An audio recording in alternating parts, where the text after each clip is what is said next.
Baik, di sini saya akan menjelaskan materi pertama yaitu fungsi dan ragam bahasa Indonesia. Maksudnya yaitu bahasa Indonesia adalah bahasa resmi yang digunakan oleh negara kita. Dalam kehidupan sehari-hari, tentunya bahasa Indonesia bisa dipakai untuk mempermudah kita dalam berkomunikasi, apalagi negara kita adalah negara kepulauan.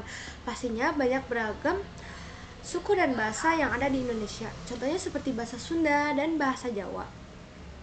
Oleh karena itu, bahasa Indonesia menjadi bahasa utama yang wajib kita pelajari. Seperti yang kalian ketahui, fungsi fungsi bahasa Indonesia yaitu sebagai alat berkomunikasi, alat mengekspresikan diri, serta alat berinteraksi dan beradaptasi sosial.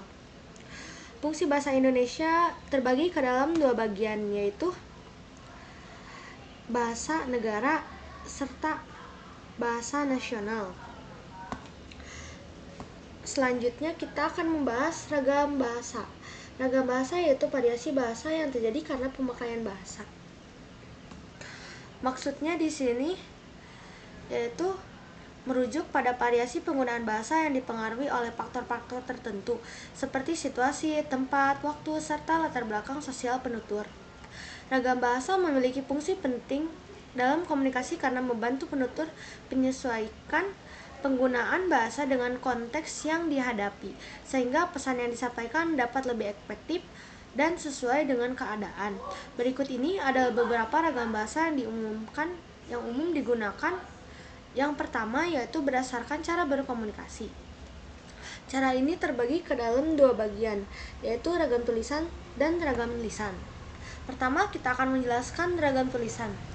Ragam bahasa tulis adalah bentuk komunikasi yang disampaikan melalui media tulisan seperti dalam buku, artikel, laporan, surat, dan sebagainya. Karena bersifat permanen dan tidak terjadi secara langsung, ragam bahasa tulis menuntut struktur bahasa yang lebih jelas, teratur, dan formal. Yang kedua, ada ragam bahasa lisan.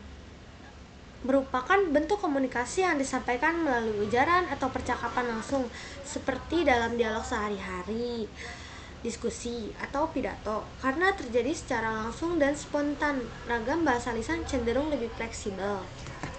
Baik, selanjutnya kita akan menjelaskan ragam bahasa berdasarkan situasi pemakaiannya. Ini terbagi ke dalam tiga bagian, yaitu ragam formal, ragam semi-formal, dan ragam non-formal. Nah, bahasa formal itu digunakan dalam situasi resmi atau formal seperti dalam rapat, pidato resmi, surat dinas, atau karya tulis ilmiah. Sedangkan bahasa semi-formal digunakan dalam situasi yang agak resmi, tetapi masih ada sedikit kelonggaran dalam penggunaan tata bahasa. Bahasa ini sering digunakan dalam surat atau komunikasi yang tidak terlalu kaku, seperti email pekerjaan atau percakapan dalam acara semi-formal. Dan yang terakhir yaitu bahasa non-formal, yang digunakan dalam situasi santai atau tidak resmi seperti percakapan sehari-hari dengan teman atau keluarga. Nah, baik, hanya itu saja yang bisa saya jelaskan tentang ragam ragam bahasa Indonesia serta fungsinya. Maaf apabila saya masih kurang dalam menjelaskan serta mempresentasikan ulang karena saya masih belajar di sini. Terima kasih. Baik, materi selanjutnya yaitu membaca dan menyimak. Sejak dari kecil, mungkin kita sudah diajari cara belajar membaca dan menulis. Seperti yang kalian ketahui, membaca itu proses yang dilakukan serta digunakan untuk memperoleh pesan yang hendak disampaikan oleh penulis. Tujuannya yaitu untuk memperoleh informasi dan memahami makna bacaan. Selain itu, membaca pun memiliki beberapa teknik seperti SQ3R, scanning, dan skimming. Pertama, kita akan menjelaskan apa sih itu SQ3R. SQ3R yaitu singkatan dari survey, question, read, recheck, dan review. Metode ini membantu meningkatkan pemahaman dan daya ingat saat membaca teks panjang atau materi yang kompleks. Yang kedua, ada scanning, yaitu teknik membaca tepat yang digunakan untuk menemukan informasi spesifik dalam teks tanpa harus membaca keseluruhan isi.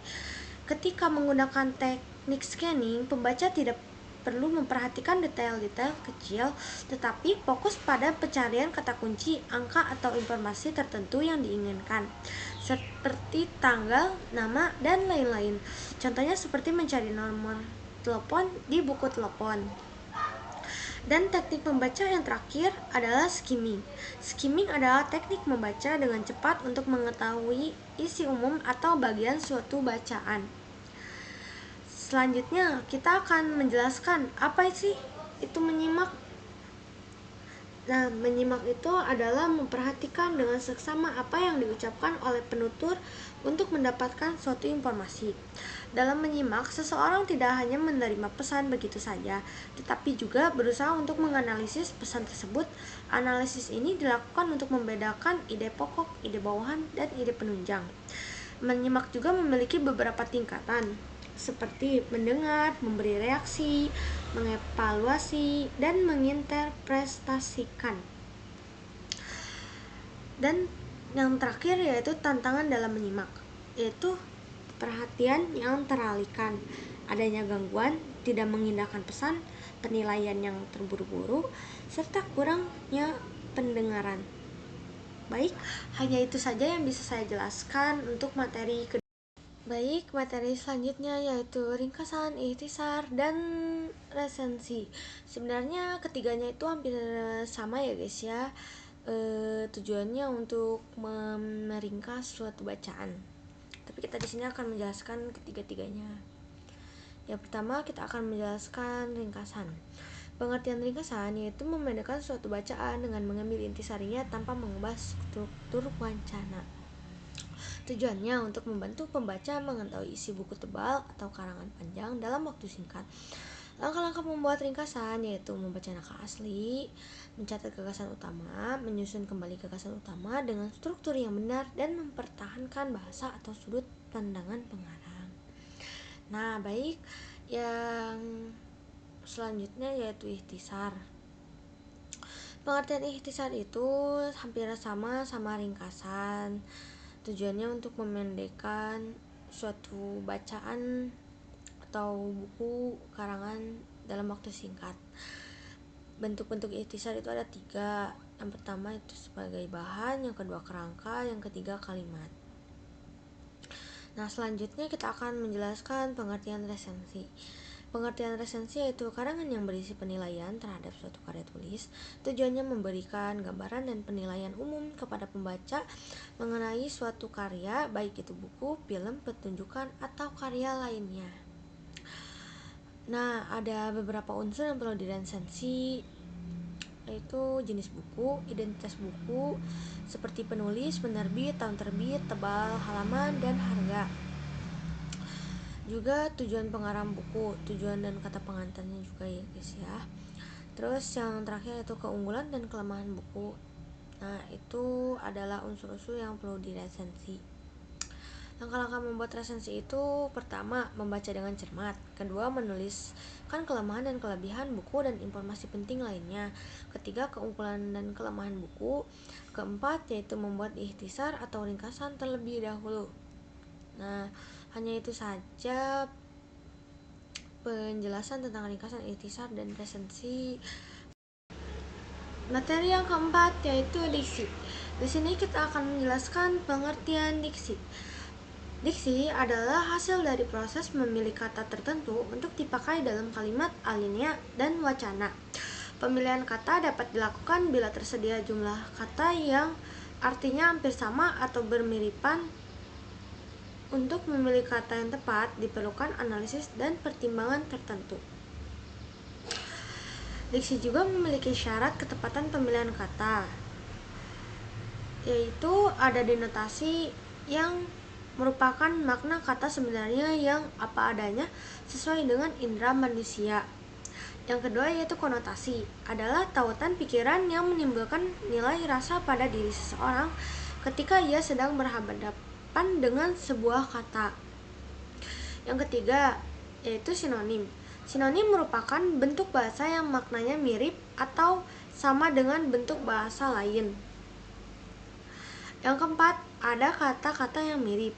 Contohnya seperti intensif dan insentif. Itu kan hampir sama ya, tapi cuma beda dalam maknanya karena emang beda. Terus yang kedua yaitu karton dan kartun. Yang ketiga korporasi dan koperasi. Yang keempat interferensi dan inferensi. Terus yang ke yang kelima yaitu kata benda abstrak. Kata benda abstrak adalah salah satu jenis kata benda yang merujuk pada hal-hal yang tidak bisa dirasakan dengan indera seperti perasaan, ide, atau konsep. Contohnya seperti kebahagiaan, kesedihan, marah, terus kebijakan, keadilan, serta bahasa apa itu teh kayak perasaan gitu. Pokoknya yang merujuk kepada indera gitulah. Terus yang ketujuh ada kata penghubung yang berpasangan seperti benar. Yang benar itu seperti antara dan. Yang salah itu seperti antara dan dengan. Jadi kayak gimana ya kata penghubung itu. Pokoknya kalau misalnya salah berarti si maknanya juga bakal jadi salah gitu. Nah, yang kedelapan yaitu kata umum dan kata khusus. Contohnya seperti melihat. Jadi melihat itu banyaklah artiannya atau kata yang lain gitu selain melihat, tapi intinya sama gitu. Kayak melirik, menatap, memandang, memperhatikan, dan mengintip. Itu tuh ada sisi positifnya sama sisi negatifnya. Yang kesembilan yaitu gaya bahasa. Gaya bahasa itu ada majas cara penutur menyampaikan pesannya dan dapat menimbulkan kesan tertentu bagi mitra tuturnya. Selanjutnya ada faktor yang mempengaruhi tampilan bahasa dalam berkomunikasi. Faktornya itu ada dari cara dan media komunikasi, bidang ilmu, situasi, khalayak, serta tujuan. Nah, yang terakhir itu ada idiom. Idiom itu ungkapan bahasa yang artinya tidak secara langsung dalam dijabarkan dari unsur-unsurnya. Contohnya seperti gulung tikar, adu domba, buka tembok. Nah, itu tuh kayak ada suatu makna di dalam kata-katanya. Kayak misalnya adu domba. Adu domba itu kan kalau misalnya diperdalam maknanya tuh kayak kita tuh mengadu seseorang. Kan adu domba itu kan ada gitu kayak mengadu domba. Kayak misalnya kita tuh ngaduin orang gitu. Itu tuh maknanya kayak gitu. Ya pokoknya intinya gitu. Maaf kalau misalnya salah dalam menjelaskan atau kurang. Nah baik, cuma segitu aja materi yang keempat. Kita akan beralih ke materi yang kelima. Baik, di materi terakhir yaitu paragraf. Pengertian paragraf yaitu merupakan satuan dasar tulisan yang lebih panjang dari kalimat tetapi lebih pendek dari tulisan secara keseluruhannya. Paragraf memiliki ciri-ciri yaitu yang pertama adalah satu gagasan utamanya tertuang dalam kalimat topik. Yang kedua, memiliki beberapa informasi. Yang ketiga, bentuk visual paragraf ditandai oleh perenggangan barisan antara kelompok kalimat atau penjorokan ke dalam barisan pertama kelompok kalimat tersebut. Paragraf juga biasanya ada di beberapa kalimat topik. Letaknya biasanya ada di awal, di akhir, atau di awal dan di akhir. Ciri paragraf yang baik yaitu ada 3. Pertama adalah kesatuan, yang kedua kepaduan, dan yang terakhir adalah kelengkapan.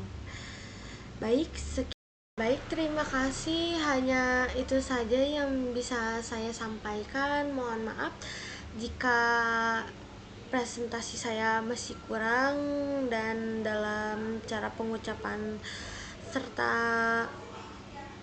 menjelaskannya kurang lengkap atau masih ada yang salah, karena saya masih dalam proses pembelajaran. Sekian, terima kasih. Saya Denesa Zahra dari kelas Sosiologi C. Wassalamualaikum warahmatullahi wabarakatuh.